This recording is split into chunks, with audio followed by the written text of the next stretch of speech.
If we were to think of fascism as a virus, its perfect host would be a less than mediocre comedian. Because fascists want comedians on their side. They're not known for their sense of humor, and they are willing to provide crowds of zombies who will laugh and applaud at whatever these dummies say as long as these dummies tell them what they want to hear. I have two sets here from Jimmy Dore. One is from the mid to late aughts, and the other is from 2023. It's his new hour. And you can hear how Jimmy transforms from a less than mediocre hack to a less than mediocre right-wing comic. And you can actually see why right-wing comedy doesn't really work. This is the first set. This is Jimmy in about 2005, 2006 at a comedy club in front of an audience of strangers. Hello, ladies and gentlemen. How are you? Good? Well, let's talk about... Here's my favorite story in the news right now. The 14-year-old kid who had sex with his 23-year-old hot teacher. And I was watching on TV on the news, and they had a psychiatrist on. And he said there's a good chance that kid's going to be traumatized. And I have to agree. Because I could see that kid in 10 years in therapy going, you know, when I was 14, everything was great. It's been ever since. Yeah, and I could see that kid 20 years later in therapy going, well, doc, had a full week this week. First off, finally banged my stepdaughter. So on a related note, I'm getting another divorce. The good news, though, is I finally found the perfect pair of silver lame Speedos. Also, I recently discovered that I enjoy getting peed on now. Because you know that law was not written by 14-year-old boys. 14-year-old boys are right now taking up a collection to get her out of prison. Gonna set her up in a tree fort for the summer. I'm pretty sure he lifted that from a movie called Milk Money. It's a movie about these kids who hire a prostitute and put her up in their tree fort for the summer. It's a real movie. I'm not joking. Has Melanie Griffith in it. It's in the 90s. It's from the 90s. Siskel and Ebert, I believe, gave it 2 thumbs down. How could that be illegal? 14-year-old boy. When I was 14, I was rubbing up against everything. A 23-year-old woman would have been the least weird thing my watched that year. I'll tell you that. Okay, now I think you get the idea. This is not this sort of hot for teacher sentiment was not unusual back then.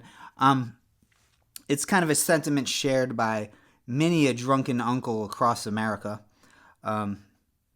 including Bill Maher. You see, they say that good comedy is when you say out loud what everyone else is thinking. Jimmy Dore takes this idea one step further. He says out loud what everyone else is already saying. Because he's a hack. That's hack comedy. That's what hack comedy is. And he didn't quite bomb. This is a comedy club filled with strangers. They don't know who he is. He doesn't know them. But, he didn't quite bomb. He didn't quite kill. Some people thought it was funny. Some people walked away assuming that Jimmy Dore was some sort of sex offender. But there's a big difference between what he was doing then and what he's doing now. This is him in 2023 performing in front of a right-wing audience, basically telling them what they want to hear. Kyle Rittenhouse, for Christ's sake, right? Now, I hated Kyle Rittenhouse because I watched the corporate media, and the corporate media told me he was a white supremacist who didn't even live in Kenosha, and he tried. He didn't live in Kenosha, and the reason people had the impression that he was a white supremacist is probably because he's a white supremacist. Kyle Rittenhouse was never really defamed. It's just, to the right-wing ear, anything less than praise is a lie. And that's why he's not suing anybody. In fact, he's the one being sued by the victim's family, or as he calls them, the left. To cross state lines with guns to go shoot black people. And then I watched the case, the trial. Did you watch the trial? None of that was true. He actually did live there. He was a lifeguard in Kenosha. He lived 20 minutes away. He didn't... Did he live 20 minutes away, or did he live there? He lived neither. And Jimmy knows this. Jimmy knows that Antioch is in Illinois and Kenosha is in Wisconsin because Jimmy's from Chicago. And from what I can recall from my days living there, Antioch to Sheridan Road alone was 20 minutes. And then it was another 20 minutes north to Kenosha on Sheridan Road. Any of these Ricky Bobbies out there claiming that, that was 20 minutes away or Kenosha was 15 minutes away from Antioch, tell them to go take that drive. Tell them to make that ride in 20 minutes or 15 minutes. And tell them to tape it. Record it. I want to see it. Especially if there's a crash or they get arrested, whatever. Lived there. He was a lifeguard in Kenosha. He lived 20 minutes away. He didn't take guns across state lines. He was asked to protect that business by people of color who were immigrants because the cops wouldn't protect the business. So he was doing them a favor, and he didn't shoot 3 black people. He shot 3 white people.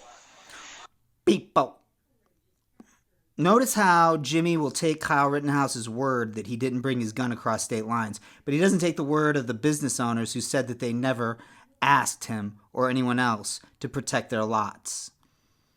Also, that thing about the police standing down, that's made up. Actually, it's kind of a recycled conspiracy theory from the Benghazi days. And this idea that somehow that it was reported that he had shot 3 black people. Nobody reported that he shot 3 black people. It was reported that he shot 3 white people. Jimmy only assumed that he had shot 3 black people because Jimmy's a racist. All right. What else do we got here? Oh, yeah. Oh, wait, hold on. He shot 3 white people. And I was like, that's different. Listen to how hard they laughed at that weak-ass punchline. I was like, he shot 3 white people?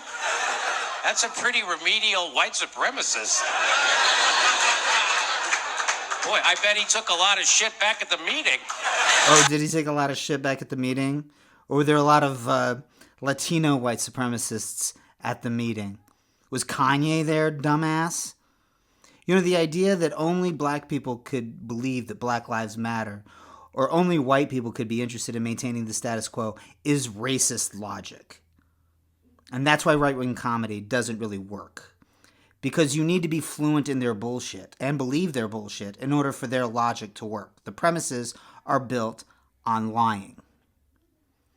In order for a comedian to critique reality, which is really what comedy is, there has to be a shared reality with the audience. So right-wing comedy only works for right-wing audiences.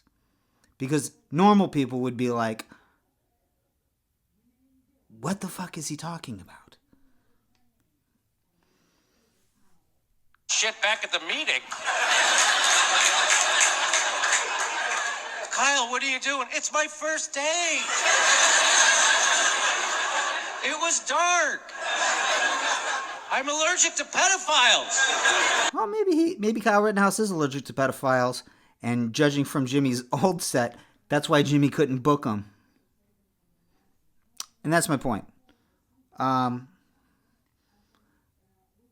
Comedy without a shared reality, it's not comedy. It's propaganda.